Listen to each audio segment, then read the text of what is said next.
kajian berkaitan masih tentang cerita Bani Israel disuruh menyembelih sapi, dan hari ini kita akan membahas tentang apa saja yang bisa diambil pelajarannya dari ayat-ayat tersebut. Itu ayatnya agak panjang, dari ayat 67 sampai dengan 84.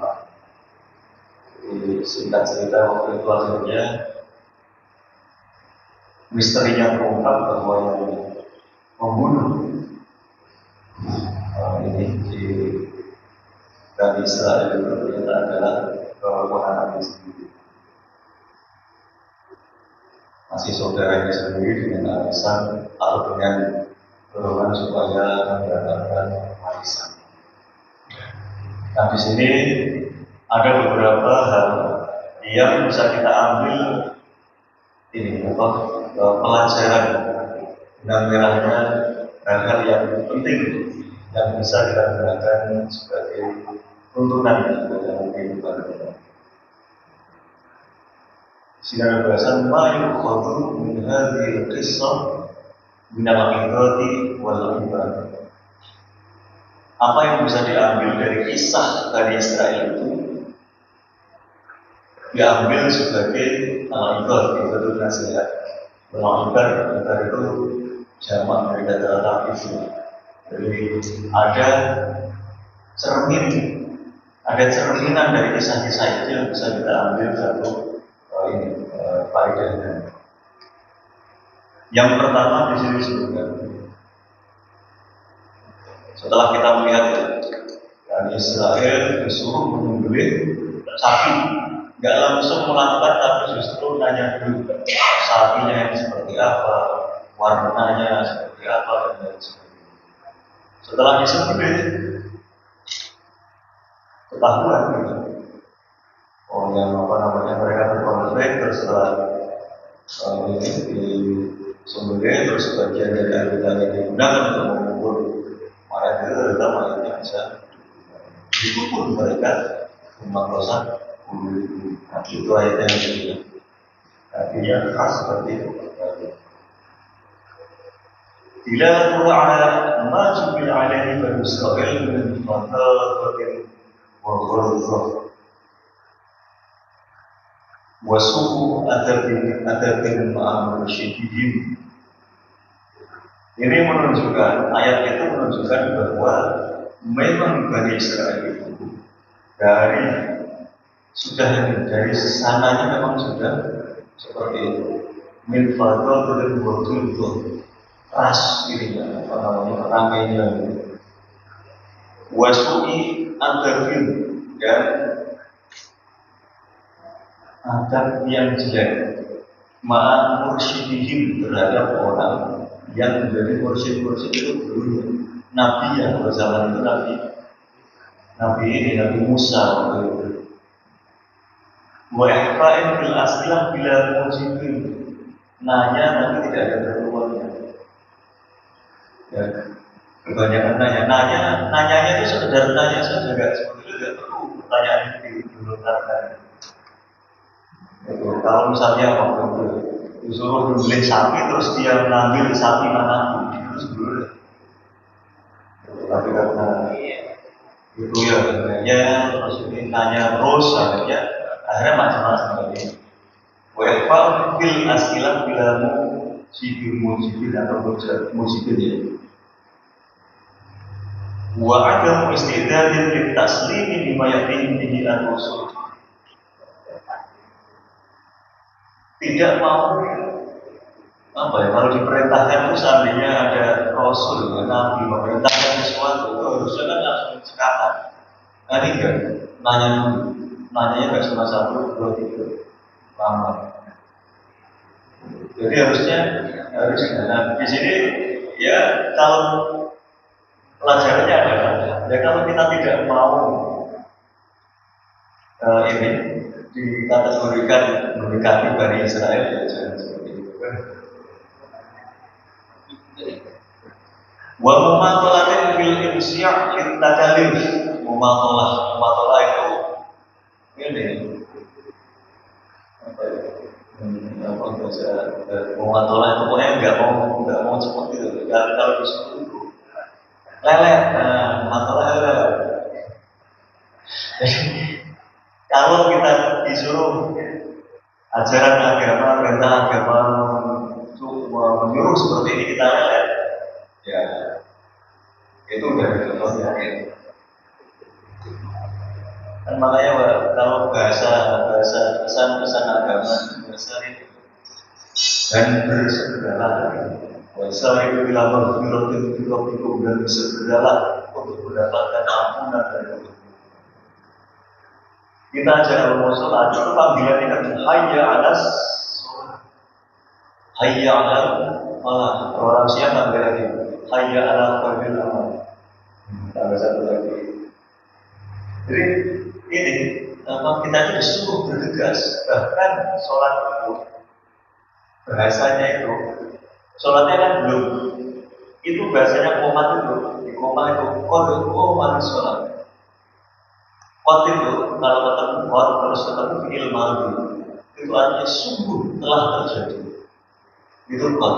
Nah, sholatnya belum itu sudah bahasanya komat sholat. Sholat sungguh telah didirikan. Padahal kita itu supaya apa? Sholat udah gitu.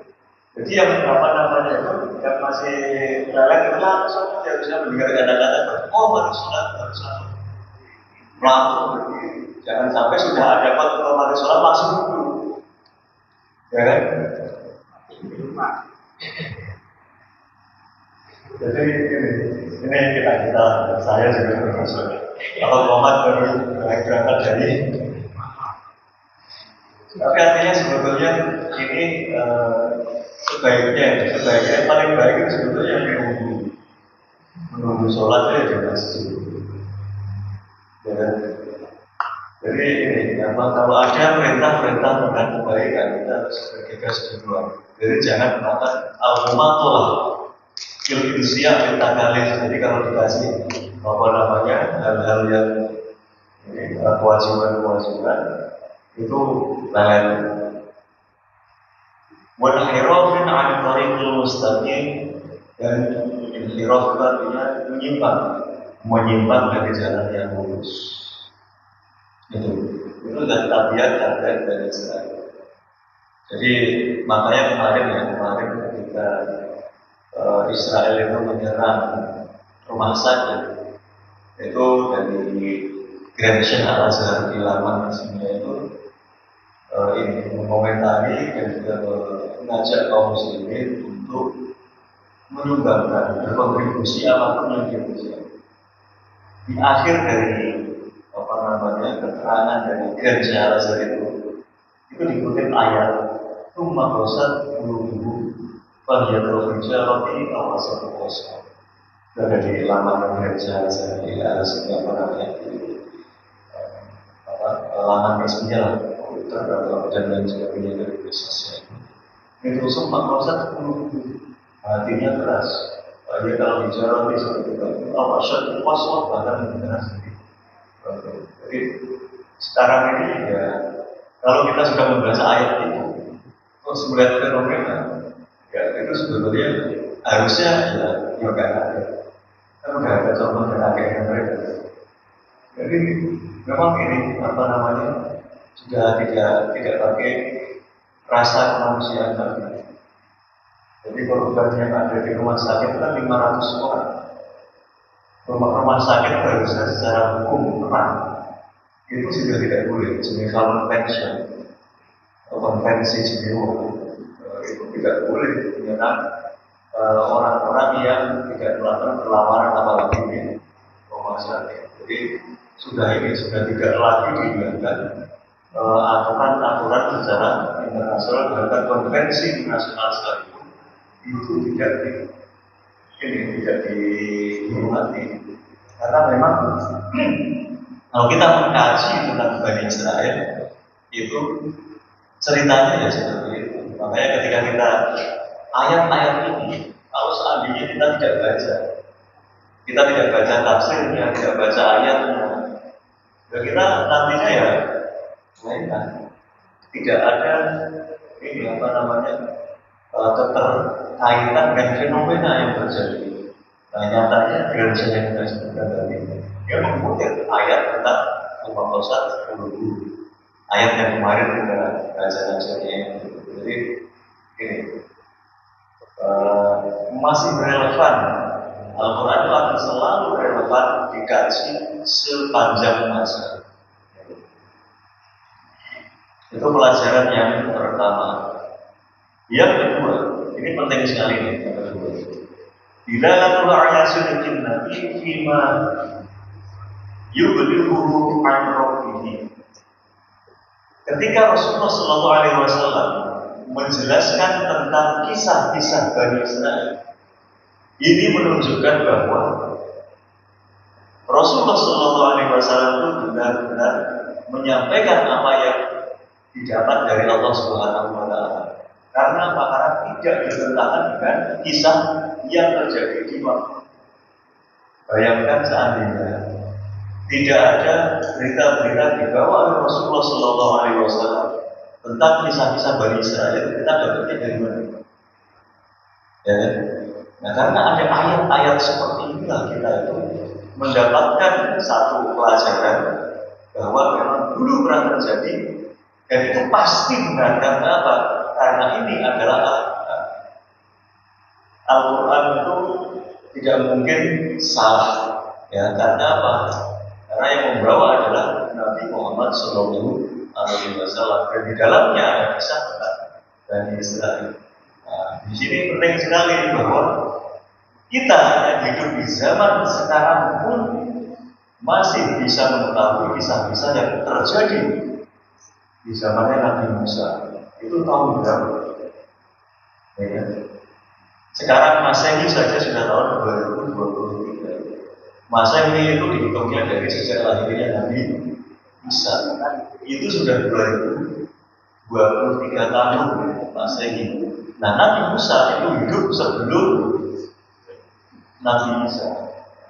Jadi kalau kita mau bercerita tentang Bani Israel, ya berarti ribuan tahun yang lalu. Kalau ribuan tahun yang lalu siapa yang bisa ini? Apakah waktu itu sudah ditulis sejarah itu? Belum tentu. Nah, Nabi Muhammad ini ketika bercerita tentang Bani Israel, akhirnya kita sebagai umatnya mengetahui tentang kisah-kisah Bani Israel. Dan ternyata masih relevan. Relevan seperti apa ya? Kalau kita tahu kakeknya Bani Israel itu dulu seperti itu, turunan yang sekarang ini harusnya disikapi seperti apa? Itu supaya kita tidak kagetan. Itu menyikapi orang-orang Yahudi. Tapi Yahudi tidak semuanya begitu. Yahudi yang jahat itu ya, dan Zionis. Karena ternyata kemarin di Gaza itu gereja tertua di Gaza itu dibom juga. Jadi memang kita tidak tahu dulu mau Islam mau bukan Islam semuanya. Ya, karena itu karena memang dia itu punya gen pemerkosaan bulu-bulu. Jadi gennya namanya gen pemerkosaan bulu-bulu. Kan kelas. Oh ya kalau bicara seperti itu, Rasulullah akan menjelaskan. Itu mafil akhlak itu jelaskan. Ya. Itu apa yang ada di dalam diri seorang bapak itu tidak itu akan nurut ke anaknya. Makanya kita sebagai orang tua itu harus menjaga apapun yang kita lakukan, tabiat sesuatu yang kita lakukan kalau sekali terus diulang lagi lama-lama berulang lagi. Ya. Nah, tabiat itu nanti ya bisa nurut ke anak-anaknya. Makanya maafir abad, apa yang ada di dalam diri di dalam bapak itu akan menurut ke anaknya. Ada juga yang mengatakan al-walad siru'ati. Al-walad anak siru'ati itu adalah rahasia dari bapak. Jadi cara kita mengetahui satu keluarga itu ya jangan, karena Allah itu situasi. Wah, anak itu adalah merupakan rahasia terbuka dari orang tua. Karena anak nggak bisa bohong. Kalau ditanya gitu, ya dia akan menjawab dengan jujur. Makanya, ya yang di rumah kita itu bisa saja bocor melalui anak itu karena Allah seperti itu. Karena memang ya itu jadi anak itu tidak bisa dibebaskan dari bapak. Keturunan yang sekarang itu juga bisa jadi mewarisi gen-gen dari para pendahulu.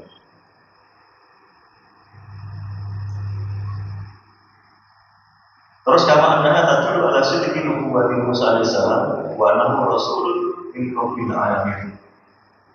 Ketika Rasulullah Shallallahu Alaihi Wasallam menuturkan tentang kisahnya Nabi Musa, itu secara ini apa namanya bisa dipahami juga bahwa Nabi Musa itu kisahnya dibenarkan oleh Nabi Muhammad SAW. Berarti mereka dalam satu garis, itu saling mendukung satu sama lain.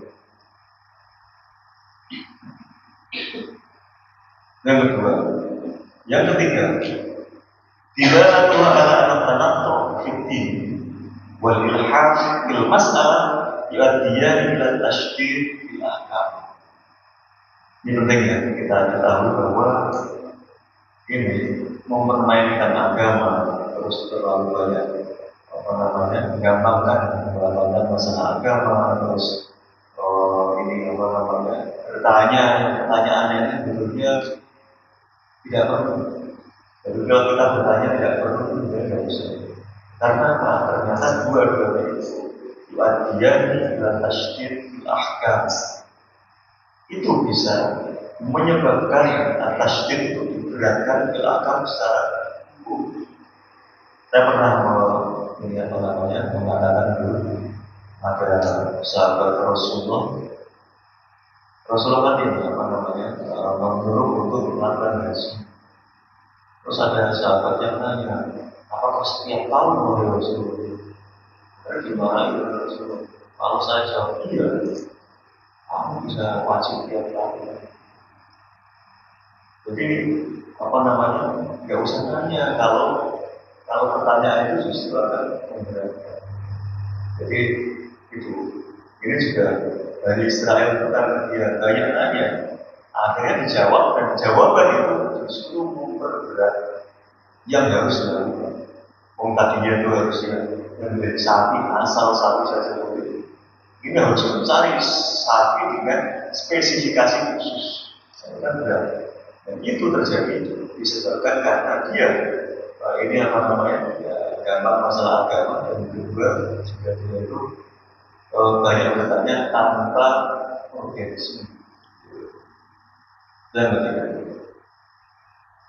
Ini ada yang mendukung astrologinya itu menjaga kembali mengatakan Ibnu Abbas ada sebuah riwayat dari Ibnu Abbas radhiyallahu anhu seperti ini. Lau anna qauma akhadhu ajra baqarati la ajza'at. Seandainya dari Israel dari Israel itu mengambil atau melaksanakan perintah akhadhu ajra baqarati, sapi yang paling rendah sekalipun yang penting itu sapi, la ajza'at, sungguhnya itu sudah cukup. Jadi kan disuruh menyembelih sapi apapun jenisnya yang penting sapi, seandainya langsung dilakukan itu sudah cukup. Lakinnahu syaddadu wa syaddada Allahu alaihim. Tapi dia sendiri atau mereka sendiri yang mempersulit sehingga Allah mempersulit mereka semua. Jadi itu adalah imbas dari kelakuannya sendiri. Waqad adda fihim hadha tanattu wa tashdid ila tadyiqi dairati ikhtiyarihi, maka mereka dalam melakukan ini mencari sapinya itu susah karena kriterianya sudah semakin spesifik, jadi susah. Tapi akhirnya ketemu. Dan di dalam agama kita itu bahwa kerjaan ta'ayyul Islam binahyi an kathrati su'al, kita itu dilarang banyak bertanya dalam huruf yang tidak ada urgensi. Di zaman ini, di zaman apa namanya, titik firodi itu zaman kemunduran Islam, orang belajar fikih itu mikirnya itu aneh-aneh, menghayal. Contoh pertanyaannya, sampai pasti ketawa. Contoh pertanyaannya begini, bagaimana hukumnya sholat di dalam Masjidil Haram ketika Ka'bah diambil seorang ahli, apa namanya, seorang wali datang ke sebuah Ka'bah, terus kita sholatnya ada di mana? Itu pertanyaannya modelnya seperti itu. Itu ada di fikih firodi. Itu zaman kemunduran Islam. Itu aneh-aneh pertanyaannya. Salah satunya dia pertanyaan model begini. Mau soal orang apa namanya? Bapak Ka'bah gitu. Kalau bahasa Jawa ada Bapak Ka'bah kan belum tahu apa gitu. Jadi dia memang pilih apa namanya? Wakil Ka'bah. Jadi nggak mungkin lah. Dan itu yang model-model pertanyaan yang seperti itu tidak dilarang di dalam agama kita. Ini ada sebuah apa namanya? Misalnya di dalam ayat Al-Quran, ya ayyuhalladzina amanu, ya ayyuhalladzina amanu, la tas'alu 'an asya'a in tubda lakum tasu'kum. Wahai orang-orang yang beriman, lantas kamu janganlah kalian bertanya an asya'a tentang segala sesuatu itu berdalam tasu'kum. Apabila dijelaskan kepada maka akan berakibat jelek kepada itu apa ayat seperti itu. Terus dalam hadis juga ada suatu hadis dari Daruni Ma'alakum yang sudah aku tinggalkan kepada kata Muhammad. Fa inna ma'ahlaka man kana qablakum bi kasrati su'alihim, karena umat-umat terdahulu sebelum kamu mereka itu binasa bi kasrati su'alihim, karena kebanyakan tanya, wa ikhtilafihim ala anbiya'ihim, dan istilah perbedaan, perselisihan dengan para nabi. Fa'idha amartukum bisyai'in fa'atu. Apabila aku kata Rasulullah memerintahkan tentang sesuatu, maka laksanakanlah. Wa idza nahaitukum 'an syai'in fantahu. Kalau aku kata Rasulullah melarang tentang sesuatu, ya sudah, jangan dilakukan. Fantahu anhu mastata'tum, maka hendaklah kalian meninggalkan apa namanya itu, tidak melakukan larangan itu mastata'tum, sesuai dengan kemampuan kalian. Kalau yang diperintah lakukan, yang dilarang tinggalkan. Ini maka namanya jangan terlalu banyak nanya. Itu dilarang oleh Rasulullah SAW, dan juga ada ayatnya juga ada yang berbicara.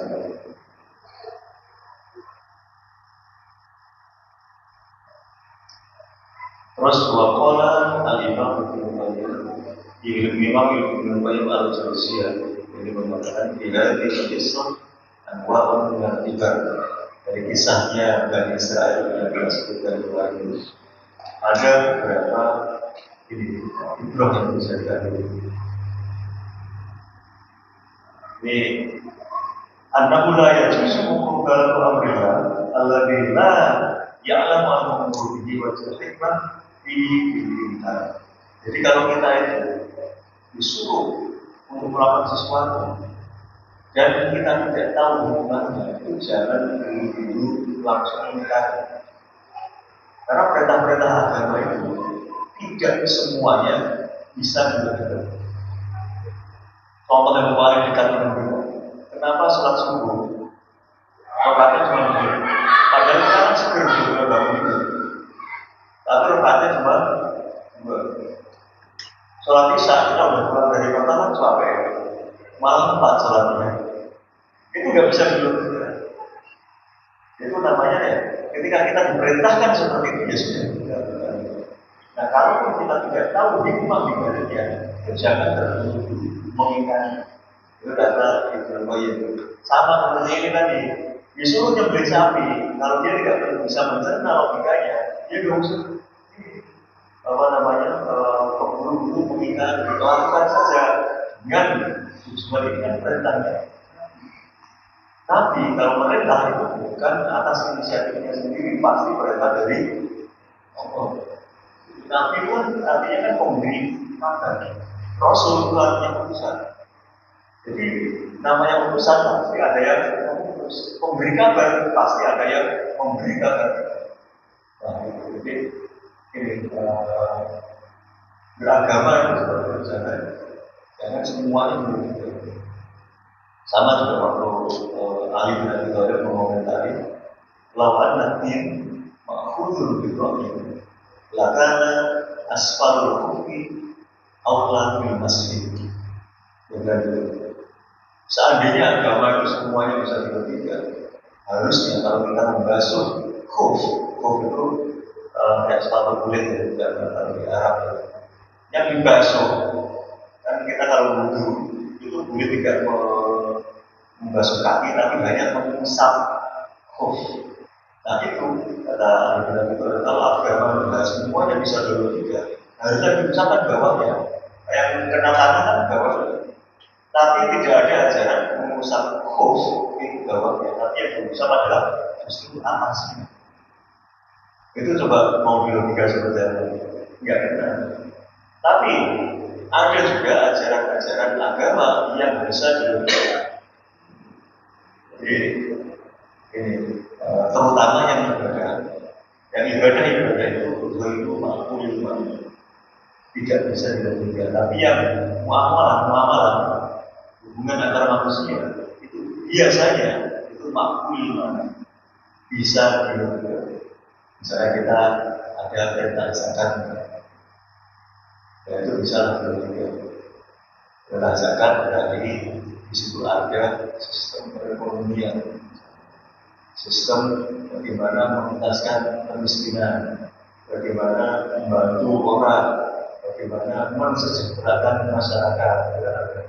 Ada berarti masalah ekonomi. Itu kalau ibadah yang ada hubungannya langsung dengan manusia. Itu ini bisa dilakukan. Haji misalnya. Kenapa kita disuruh memutari Ka'bah selama 7 kali? Kenapa nggak 8 gitu? Kenapa 7? Terus muternya, kenapa harus berlawanan dengan jarum-jarum? Kenapa nggak seperti jarum-jarum? Banyak sekali di dalam agama kita itu. Kalau kita mau melogika kepala kita itu saja, karena nggak bisa melogika. Yang tidak bisa dilogika itu harus disikapi dengan tahu. Kita mendengar saja. Ini perintah yang dilogika. Apalagi kalau harus haji itu jangan melogika. Haji itu bentuk dari kepasrahan tanpa syarat. Disuruh apapun diikuti. Kalau kebanyakan melogika dari malah ini sensenya ada.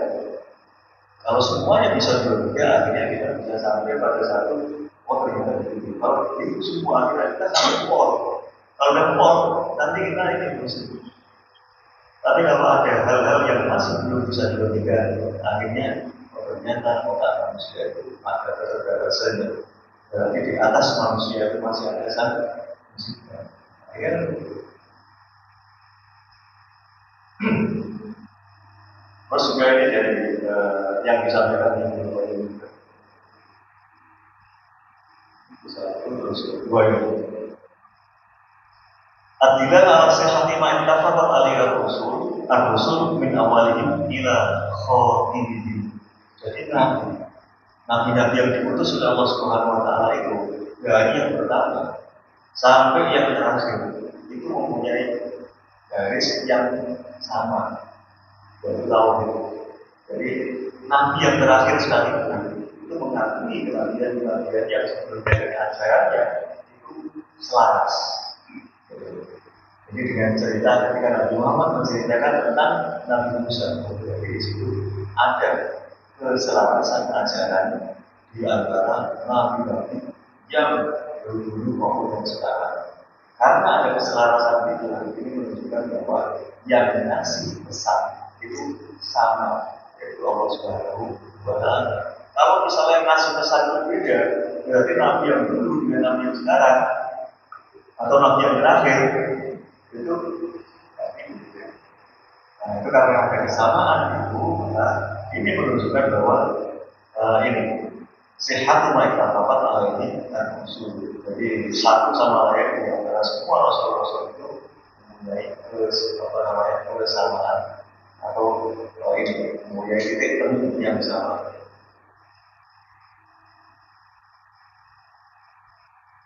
Wa min al-ikhbar an qasawati hadhihi ummah wa qalbi wa adam dalam iman kita. Jadi kisah Bani Israil ini itu sudah yang beberapa kali disampaikan bahwa memang menunjukkan kerasnya hati Israel. Wa adam dalam iman kita, dan iman itu nggak bisa sama komentarnya diam gitu, diam istiqomah nggak bisa. Itu Bani Israil. Makanya kalau kita lihat dari cerita-cerita sejak pertama kali kita baca sampai sekarang, cerita-cerita Bani Israil udah dikasih waktu awal, dikasih mana, salwa dan lain sebagainya. Tongkat dipukulkan lautnya menjadi jalan. Itu semua terjadi di depan mata mereka, tapi tetap mereka itu kepada matinya ya tetap saja. Ya, itu berarti menunjukkan agama kulit iman. Jadi iman itu tidak bisa tetap di dalam hatinya. Bukan Israel seperti itu. Terus bagaimana antara Bani Israel Putinu bila orang Marokain. Di dalam cerita Bani Israel itu ada cerita tentang sapi dua kali. Ya.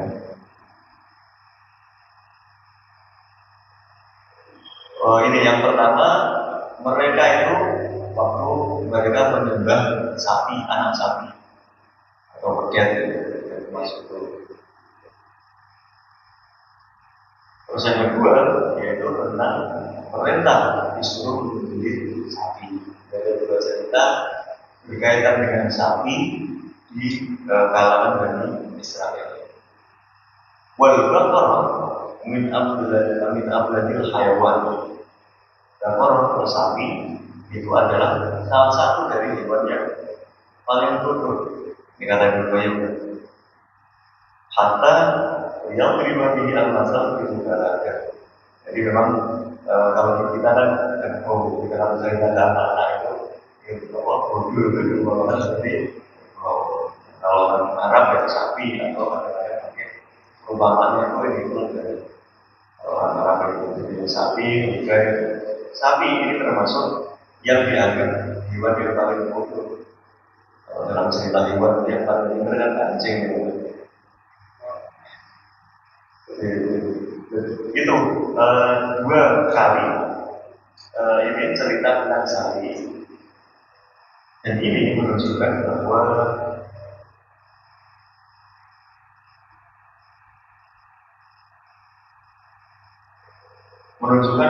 hewan seperti sapi yang biasanya dipakai untuk membajak sawah, melakukan pekerjaan yang berat, itulah yang semua yang punah hilang dan menunjukkan bahwa sapi itu tidak layak untuk disembah. Ada kemudian mereka itu ini yang memuliakan sapi, dan kita itu tidak boleh menyembelih sapi sampai ketahuan dalam dunia. Tabir itu kalau korban nggak boleh meninggal. Walaupun ini wilayah kita sapi itu, karena ketika kita menyembelih sapi, nggak ada bedanya, itu bahaya. Karena sapi itu hewan yang dimuliakan di India. Bahkan di Kudus itu kalau kita dari Kudus itu nggak ada apa namanya soto sapi, itu nggak ada soto daging, itu pasti dagingnya kerbau. Kalau Kudus itu atau Kudus itu daging kerbau, karena dulu zaman dulu ada dakwah dari Wali Songo, kerajaan Saudi itu, dia menghormati orang-orang Hindu yang di sana sehingga tidak mau menyembelih sapi. Tapi kesininya ternyata terus dipelihara.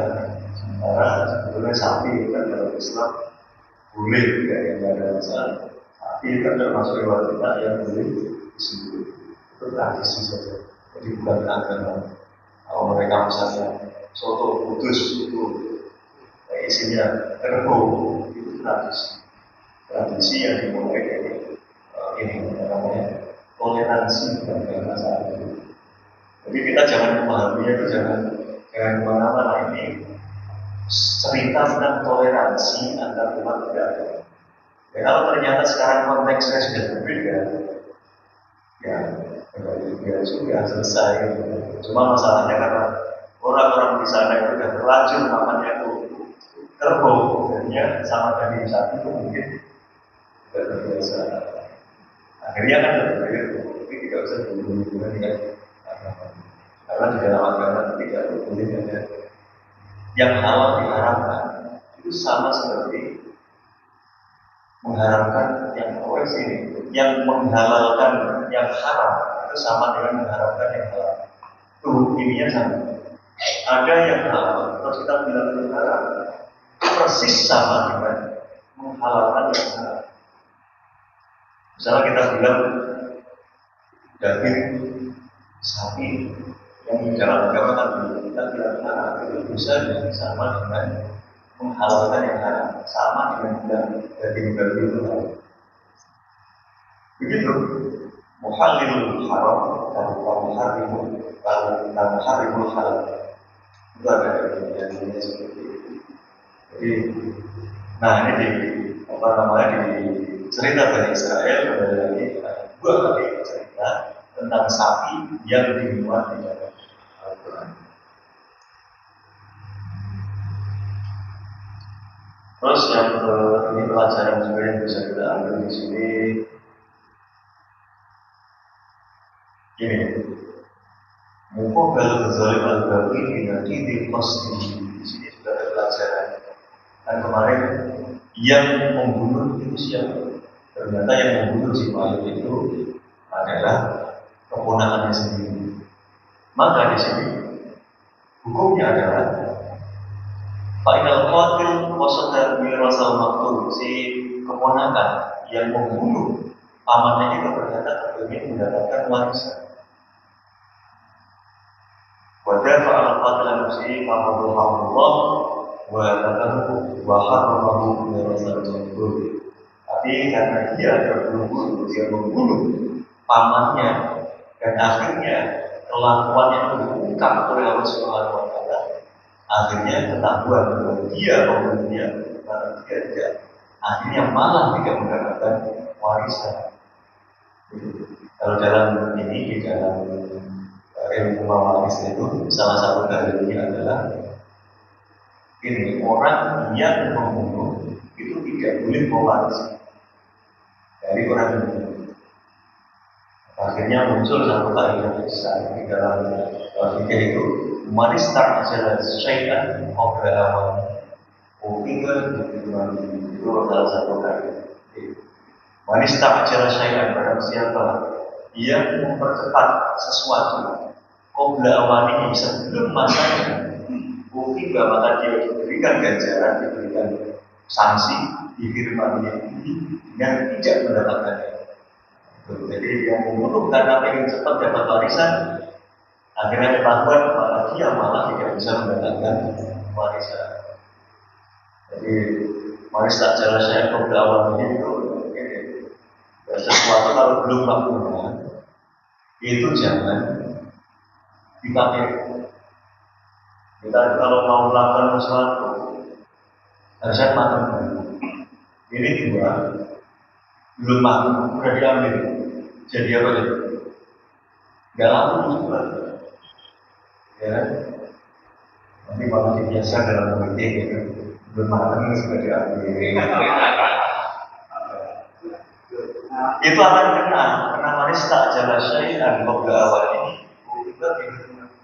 Barang siapa yang mengambil ya, sebelum waktunya, malah nanti dia kena sanksinya malah nggak dapat apa. Itu resiko. Jadi dalam itu kaidah penting. Kalau mau dikiaskan dalam dunia politik itu dan urusan masing-masing. Itu ada kaidah penting seperti itu. Dan contohnya adalah orang yang membunuh orang atau seseorang karena ini warisannya, dia tidak akan mendapatkan warisan itu. Dan ini terjadi kepada si ponakan yang membunuh pamannya itu dan akhirnya ungkap oleh Allah Subhanahu Wa Taala, dia justru tidak dapat warisan. Kalau dia sabar, ya kan, nunggu secara alami. Yang namanya manusia itu nggak semakin muda, ya kan? Manusia itu pasti akan ada waktunya untuk ini apa namanya meninggalkan dunia ini. Karena dia nggak sabar, maka dia tidak mendapatkan apapun. Jadi kesabaran itu merupakan hasil yang baik.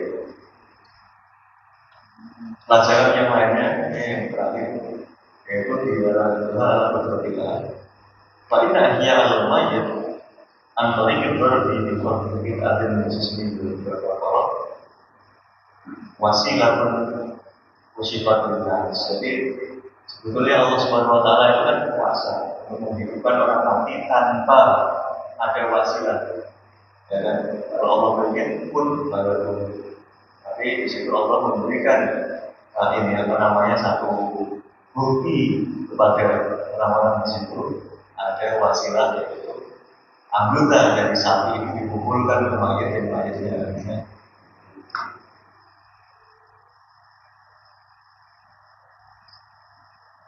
Supaya ini mereka ini menyaksikan secara langsung ke manusia dan mereka alat beriman. Tapi yang terjadi malah pemerkosa ulubu, artinya keras dan lebih keras daripada artinya kalau ternyata Allah Subhanahu Wa Taala tidak menghendaki seseorang berhidayah, itu mendapatkan pelajaran sehebat sebesar apapun. Makanya kita itu ketika diberikan hidayah dari Allah Subhanahu Wa Taala, artinya ringan di bawah posisi sholat, kaji dan sebagainya, itu satu hal yang benar-benar disitu. Karena banyak sekali orang-orang itu yang tidak diberikan kesempatan semacam ini. Coba lihat kalau pas hari Jumat, kita Jumatan di masjid itu di jalan raya masih ramai, dan itu banyak orang Islam kan.